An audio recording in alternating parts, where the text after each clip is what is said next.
Okay, hello and warm welcome or welcome back, my dear students. In the earlier part, in the first part, we covered Act 3, Scene 1 till the juncture, till the point where Caesar compares himself to a northern star, says that these lowly courtesies, couching, bows would not work on me.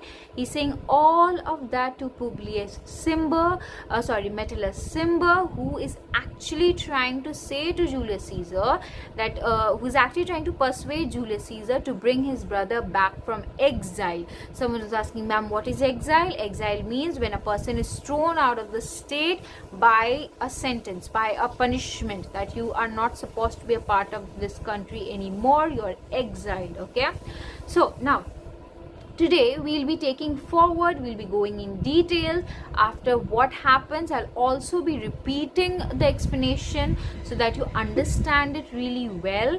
Now I've done a little bit, as I said, that there's a change. I'll try and keep up with the technology, so you'll see me doing different formats, doing different thing anyway and every way. I'm trying to learn to make it better for you. So what I've done is made a Google Doc PDF kind of thing, so where you can follow the explanation. You have the text in front of you. You've also highlighted certain section, which is character analysis section, or the section which is about figures of speech or keywords or anything of that sort. If there's anything else that I might be missing out and if you want me to add, go ahead, comment down, and that will be great.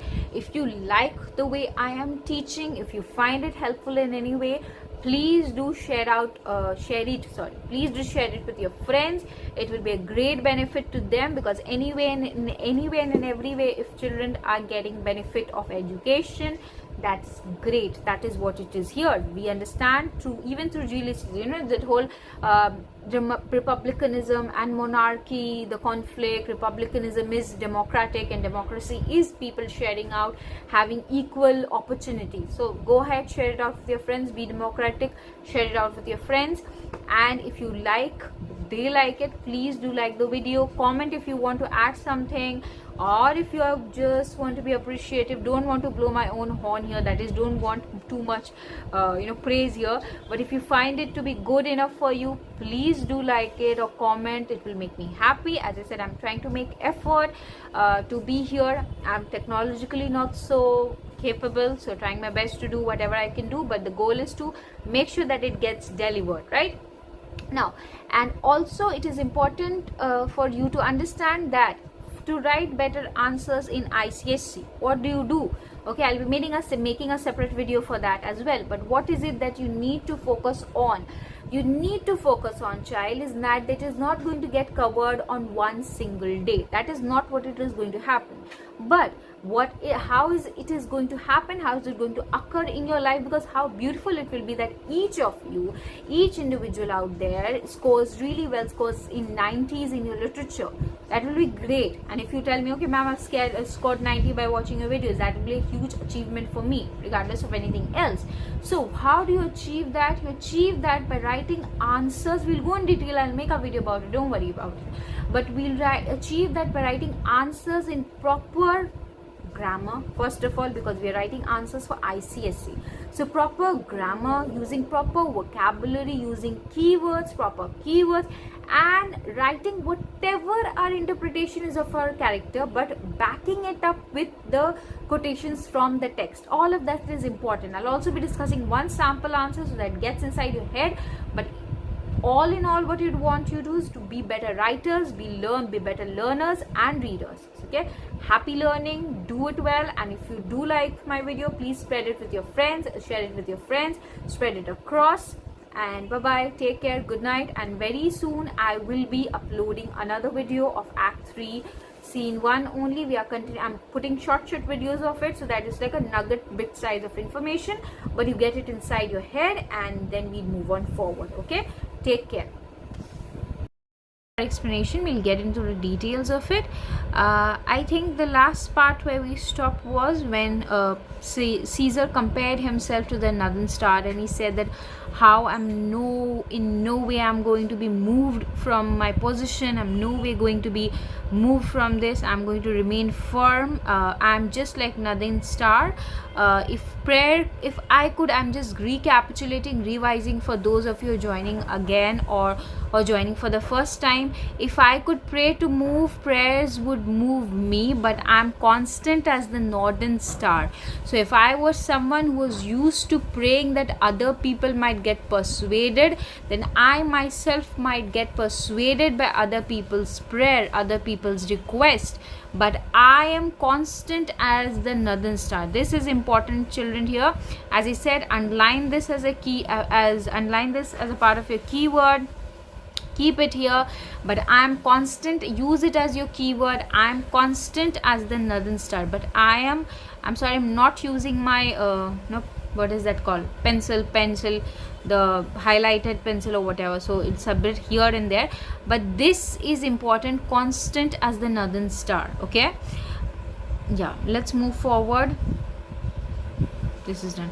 But I am constant as the nothing star, whose true, fixed and resting quality. So what are the qualities that he describes himself with? He describes himself as true, fixed. He describes himself resting stable. My position is firm. I am certain. I am steady. There is no fellow infirmment. No fellow infirmment means that there is no equal, no comparison. And how does he brings forward, how does he takes forward this comparison? He takes forward this comparison by saying how the skies, just like the skies are painted with unnumbered spark here implying stars, and all the stars share the property of being fire, being made of fire, being a ball of gas, and everyone has having the property of shining. Everyone has the property to shine, but there's only one that holds its place, which is the north star, the pole star. Similarly, this world is furnished means full of, this world is full of men, and all men are flesh and blood. Again, flesh and blood, your keyword. And apprehensive means logical, yet still in number I do know but one. I just know one, that unassailable, that truly holds on to his position without any kind of change, unshaked of motion, unshaked of any kind of influence, not being influenced by anything, and that I am he, and I am that person. Let me assure of it. It means by this behavior that I'm displaying here, by not allowing Metellus brother to be back from exile. Let me assure of it, even in this, that I was constant. Cimber should be banished, and constant remain to keep him so. So this was the last section where we stopped. Now just a second. Now where we stopped, now for some reason I'm unable to stop this.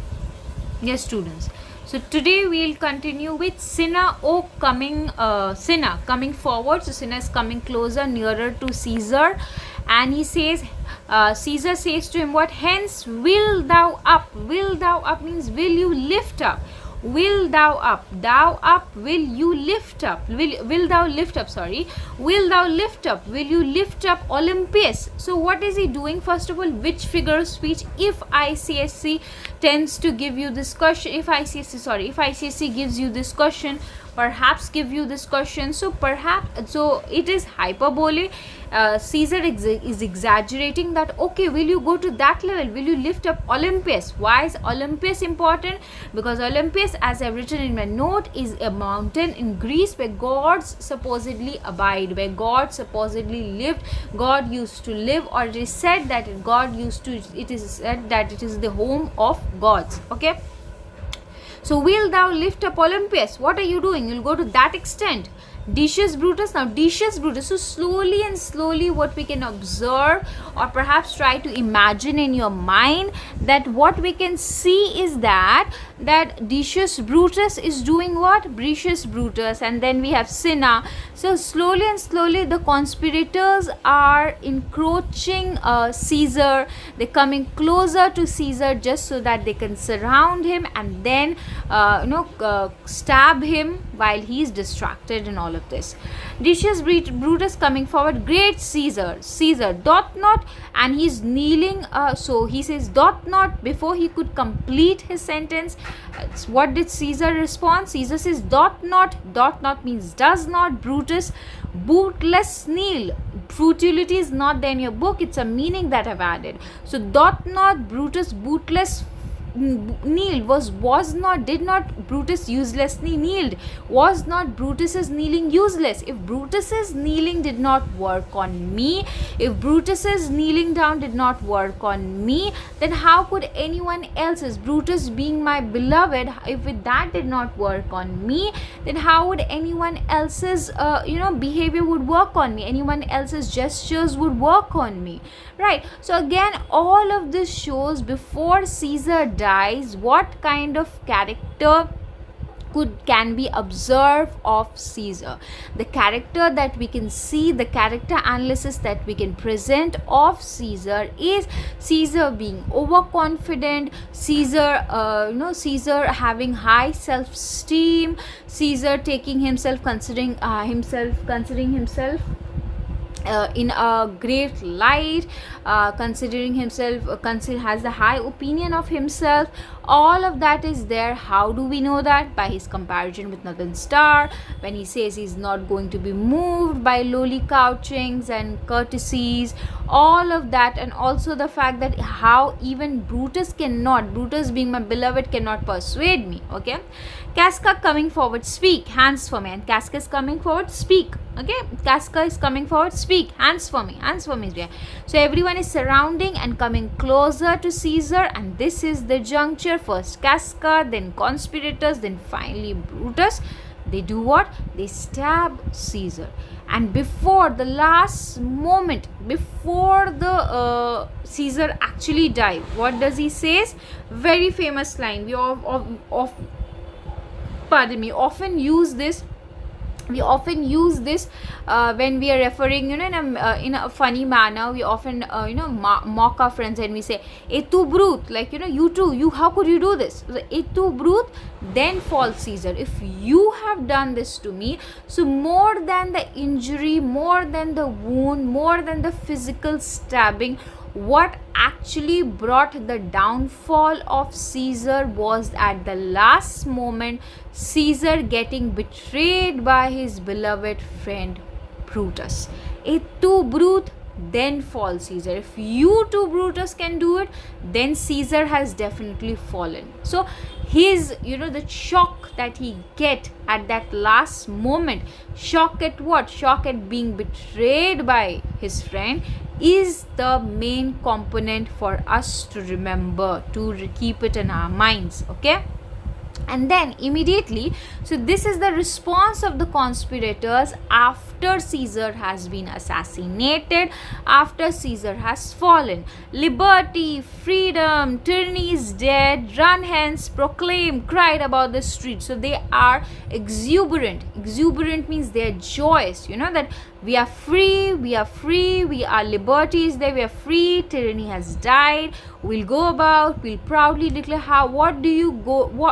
What is it that you would go about and proudly run to the streets and declare about? What is it that you would do when do you do that? You do that when it is about something that you're proud about. Supposedly you have got 90% in ICSE, you want to jump.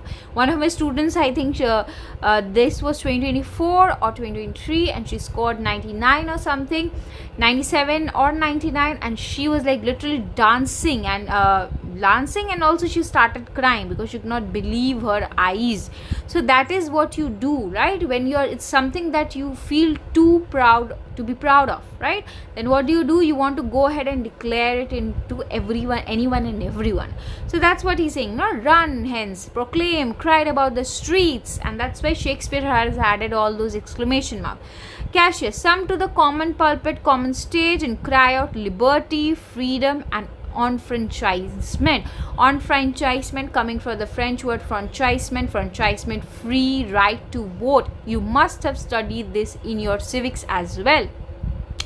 So right to vote, we are free, we are no longer bound by the monarchic principles of one ruler and not being allowed to vote, and hence we are democratic citizens, which is what, as I said earlier in my first video, the main aspect of the play is, one of the main aspects of the play is republicanism versus monarchy, and that's what we see here. Liberty, freedom, enfranchisement. Brutus, people and senators, be not affrighted. Affrighted means be not afraid. Fly not, do not run away. Stand stiff, stand still. Ambition's debt is paid. Now what is to be to be remembered here? What is it that we should remember here? What is it that we should take into consideration here? We'll go into details. I've added that as well in this explanation, so things are smoother for you, my dear students and children. So this reminds us, because a lot of time when we are studying Julius Caesar, when we are studying 3, 4, 5, often we have to refer back to Act 1 and 2. A lot of students do not do that. And as I said, my intention here, if you people watch the video, listen to the explanation properly, and I'm open to your comments, I'm open to your further doubts. I'm here to help you out. I'm here not to just to help you out, but to help anyone out there. That is why I repeatedly have told you, if you like my explanation, if you like my content is a very crude word to put here, but if you like my explanation, then do go ahead, share and spread it to your friends. Make sure that everyone gets the benefit of it, so that we can learn well. The purpose here is to learn well and nothing else. That is why ultimately, whether you subscribe, whether you like, the other day, I'm sorry, I'm just holding my explanation for a little bit, holding it off for a little bit. The other day I was thinking whether I should add like, subscribe and share like everyone does, but then I was like, it's fine, even if you do not subscribe, fine. If you like, it would be great, because I put in a lot of effort to explain all of this. Right now, I have tried to copy paste the text, add my own things and all of that. That would be great. And if we could have a conversation, because we are not machines, we're humans, so we're here to learn. That will also be great. That is why I tell you to comment. But more or less, the goal is that you get the best benefit that you can get, and that's all that is there. And if I get any like or share or whatever, then that will be great. If the channel grows, that will be great. But if not, that's also fine. But as long as you people are understanding the text, that's fine. That's all I want. Okay, so ambition's debt is paid, and then we'll refer to Act 2 Scene 1. So what does this ambition's debt is paid remind us of? Ambition's debt is paid reminds us of Act 2 Scene 1 line, which I have copy pasted here so that you people understand. And to speak, this is what Brutus said in Act 2 Scene 1 when he's actually contemplating about assassinating Julius Caesar. And then what he says at that point, that's why it's a little bit the font is a little bit larger, bigger than the actual text of Act 3 Scene 1. And to speak truth of Caesar, I have not known when his affections swayed more than his reason. And to be truly speaking of Caesar, to consider him honestly, I don't know when his affections, when his emotions have overpowered his reason, his logical thinking.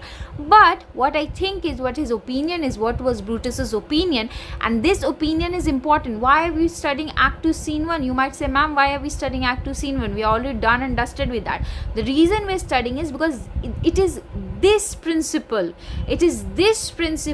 that forms, frames, and is at the core of Brutus's intention. He believes in the soul principle. Why does he believe in the soul principle? That's another fact, that he has been somehow subtly manipulated by Cassius into thinking that. Otherwise, he also says in Act 1, Scene 2, I would rather be a peasant and live a simple life. But he reaches a stage where he's no longer a peasant, but has actually betrayed his beloved Julius Caesar. Why? Because of the principle. You'll study what principle? Not your school principle, but the principle as in the main aspect, main element, main ethos, main guiding point. Okay, that principle. You'll study also in Act 5 later, I think at the end of Act 5, when Mark Antony, I think that's Act 5, Scene 5, when Mark Antony says that, of all the conspirators, Brutus was the only one. First of all, he says that in nature there's no comparison of him. You won't find an equal of him. That's Mark, and that's Brutus. That's what he says about Brutus. Although Mark Antony is supposed to be his opposition, and then he goes on to say and talks about that of all the conspirators, it was only Brutus who held no personal grudges against Caesar. He did what he did out of his noble intention, that he's doing this just for the betterment, just for the welfare of the Roman society. So all in all, through and through, thorough, he was what? He was righteous. Okay. So I have not known when his affections swayed more than his reason, but it is a common proof. So here this is important, that lowliness is young ambition's ladder. That when you are beginning out, when you're just starting, you are humble. Okay, whereto the climber upward turns his face, and you gradually go up. But when he once attains the utmost rung of the ladder, the topmost step of the ladder, he then unto the ladder turns his back. Then he forgets about the climbs, forget about the steps that he had taken to climb upwards, looks in the cloud, looks only in that status, in that looks only above, in that position that he is in, the high position that he is in. Scorning means somehow refuting, somehow being harsh towards the base degree, towards the low steps by which he ascends. So Caesar may, again, so Caesar may also do the same. So Caesar may, then lest means what if he may prevent, and then what if he may, before he does that, prevent, will stop. And since the quarrel will bear no color, for the thing is this, and since this kind of quarrel, conflict will show no color, will show no result for what he actually is, Fashionate considers it thus, that when what he is, whatever he is, augmented means strengthened, made stronger, augmented, would run to these and these extremities, will become more extreme, and therefore think him as a serpent's egg. Very important, you can use it as a keyword even later in your answer. Therefore think him as a serpent egg, which hatch would as his kind grow mischievous and kill him in the shell, which later if hatched. So this fear, this doubt that Julius Caesar would, after attaining power, since he's already attained power, he's become popular, so what is he doing? He is becoming more and more ambitious, and this ambitiousness could lead to tyranny, this ambitiousness could lead to a sense of dictatorship, could lead to the ruling of monarchy, which is what Caesar does not want. Later on he says to just a little later, and I think in this scene, Act 3, Scene 1, or maybe in Scene 2, I think most probably Scene 2, when he tries to explain to the citizens that would you prefer that Caesar was living and we would be slaves? So what if that comes out to be true? That is not what is done. I love Caesar. He also said to put out one fire. I think this was Act 3 Scene 1, I think. No, not, yeah, I think he'll say it later. Yes, later, a little later in the next video, or maybe next to next video, I'll be explaining that. To put out one fire, you have to, to put out one fire, to put out one harm, you have to do another harm, and that's what he's referring to. So that is why, children, just a little recap to Act 2 Scene 1. So ambition's debt is paid. So this is what he's trying, that he's going to become ambitious, and that is why that ambition's debt, when you take a loan from someone, ambition's debt has been paid, ambition has been given back what it deserves. Casca, go to the pulpit, Brutus. Dishes, Brutus. And Cassius to West Publius. So they are giving these perfunctory decisions, normal decisions. Okay. Cinna, here quite confounded with this mutiny. Confounded means quite dazed, quite confused with this mutiny, with this revolt. Okay. So where is Publius? Publius is quite confused with this revolt. Okay, that this assassination. Metellus Cimber, stand fast. Fast means close. Close is not a part of your text. That's a meaning that I've added. Stand fast together. Stand close together. Less. What if some friend of Caesar should come upon? What if someone come upon? Let's stand close. Okay, so a little Cinna is a little scared, but Brutus says, talk not of standing. What does standing here means? Protection. Let's not talk of protection, Publius. Good cheer, let's be happy. There's no harm intended to your person. There's no harm coming to you, to your character, not to no Roman else, not to any Roman citizens. So tell them, Publius. So what does this reveal about Brutus's character? It reveals about his belief in the assassination, that he believes that whatever has been done with the best of intention. Assassination with the best of intention, that's what he believes in. Okay. Cassius, and leave us, Publius, lest that the people rushing on us should do your aids some mischief. And then he tells to Publius is a little old, so he tells to Publius that leave us, because lest people come rushing on us should do your age. Age means referring to old age. Might you get hurt due to your old age? Do so, and let no man abide this deed, face the consequence. So let no man abide this deed. Let no man abide this deed. Let no man except us. Okay.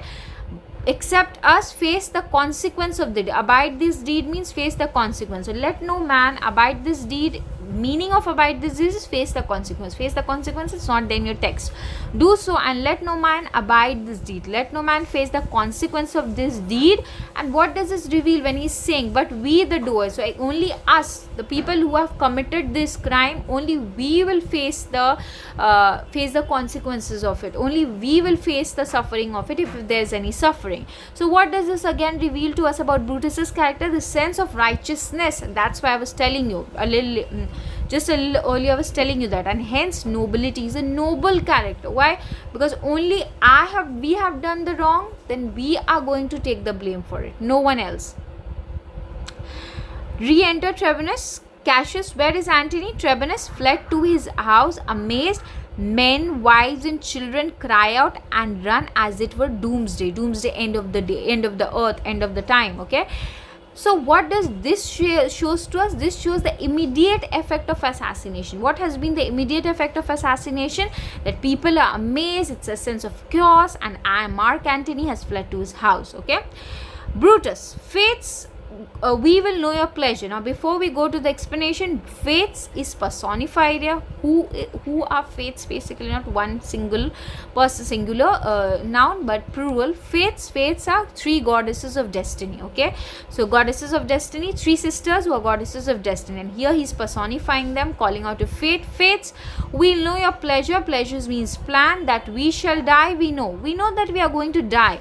It is but time and drawing days out that men stand upon. So it is certain that feet face death, but it is usually that men worry only when they will die and how long they can live. So men are, what is he talking about? Men have this ability to not accept the truth. So inability to accept the truth that all of us are going to die. That is why we often struggle with the fact that we are going to die.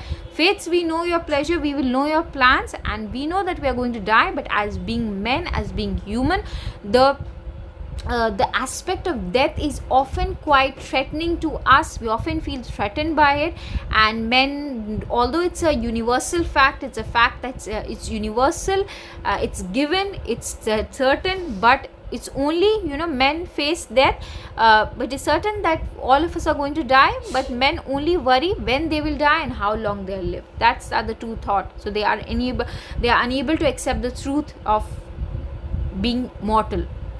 Then we have Cassius's extract, which is very important, and Brutus's extract, but it's very important. That's why I've also written very important here. So why he that cuts off 20 years of lives. Cuts off 20 years of life means someone who lives a short-lived life does not have to fear death while being alive. So this person does not have to fear death. Why does not?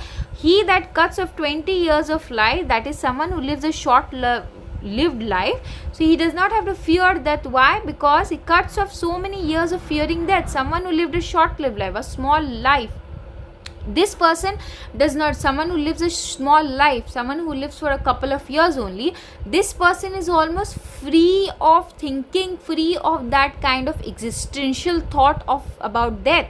That person is free about all of the dread that comes when we think of death. So cuts off so many years of fearing death. So someone who lives a short life is freed from all of the dread that we face when we think of death. Then Brutus is grant that, and then death is benefit. If we agree to that, then death is benefit. And if death is benefit, then are we Caesar's friend? Then we are Caesar's friend. Why? Because we have done a benefit, we have done a favor to him, that have abridged his time of fearing death. Abridged means shortened. From this point till the point he would have spent fearing death, we have shortened that period for him. We made it less for him. We have given him death, and hence we have freed him, liberated him of all the dread that he would have faced while thinking of death. Stoop, Romans, stoop, bend down. Stoop, Romans, stoop, and let us bathe our hands in Caesar's blood. So let us wash our hands in Caesar's blood up to the elbows and smear means stain our swords, and then we'll stain our swords with the blood, and then we walk forth. Again, something to be proud of. Then we walk forth even to the marketplace, and waving our red weapons over our heads, let's cry peace, freedom and liberty. So what is it? Peace, freedom and liberty. Again, republican ideals. Okay, you can use it as a keyword. Peace, freedom, republican ideals, republican components, tenets of republicanism. Okay, and this brings to our mind, again we'll go back to Act 2 Scene 2, where we had California dreaming about this, and that is exactly, again, so when we are going back, we have to go back and forth, children. We have to study. You do not need to write your answers in Act 2 Scene 2. You have to write your answers in Act 3 Scene 1 or Act 4, Act 5, whatever, all of those. But you have to write your answer in conjunction with that information at the back of your mind. She dreamt tonight. This is what Cassius says to Decius when Decius asks what has California dreamt. She dreamt tonight. She saw my statue, which like fountain with 100 spouts. Spouts means holes. Did run pure blood, my blood, and many lusty means here energetic Romans came smiling and did bathe their hands in it. And these does she apply for warnings and potent bad signs, omens, and evils, imminent evils which are approaching. And on her knee had begged that I will stay at home today. So Act 2 Scene 2, she told him that this is going to happen. So again, this reflects to us, this brings to our mind that how dreams hold significance in the entire play of Julius Caesar, or in any work of Shakespeare. You would see dreams, signs, symbols, omens, they hold value, and perhaps they hint at what is going to come further, what is going to happen further. So what have we covered through this explanation so far? Through this explanation so far, we have had points that we need to keep in mind is that we have had character analysis of Brutus, Brutus being righteous, Brutus being noble, Brutus being brave, he is definitely brave, but righteous, noble, idealistic. Brutus is also idealistic. That is one characteristic, character aspect that we can focus on with regards to Brutus. Then we saw Caesar being overconfident, Caesar consumed in confident, Caesar having high regards of himself, Caesar having high self-esteem or self-respect, all of that, to the extent that when he says I cannot be attacked, my position unassailably, I cannot be attacked, my position holds, and little later he's assassinated. Then what do we see? We see the response of the conspirators once Caesar has been assassinated. Responses of exuberance, that is of joy, which states that they are happy that republican ideals will now rule over. Okay, that is what we have seen. And what we have seen is again Brutus's belief in his own sense of, in his own sense of judgment, that okay, whatever I have done is done because I feared that how republicanism, how democratic principles will come under threat, and hence I have assassinated Julius Caesar. Similar aspect are closely related to it. It's Caesar at the last moment, at the end moment, declaring that et tu brute, then falls Caesar. So for Caesar, more than the conspirators stabbing him, what has been more deadly to him is the betrayal by through the hands of Julius Caesar, betrayal by Julius Caesar by Brutus, or by Brutus. Okay, then what else do we have? Then we have this last, grant that and then death is a benefit.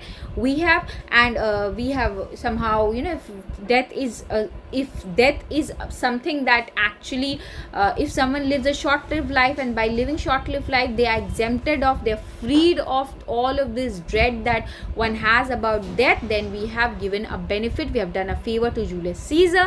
And then the last section where we stop, where we will stop for today, is again the the republican ideals being republican ideals being pushed forward, being put at the center. Stoop Romans, let us bathe and we'll cry, that how republicanism has ruled, has finally won, or has finally achieved glory. Okay.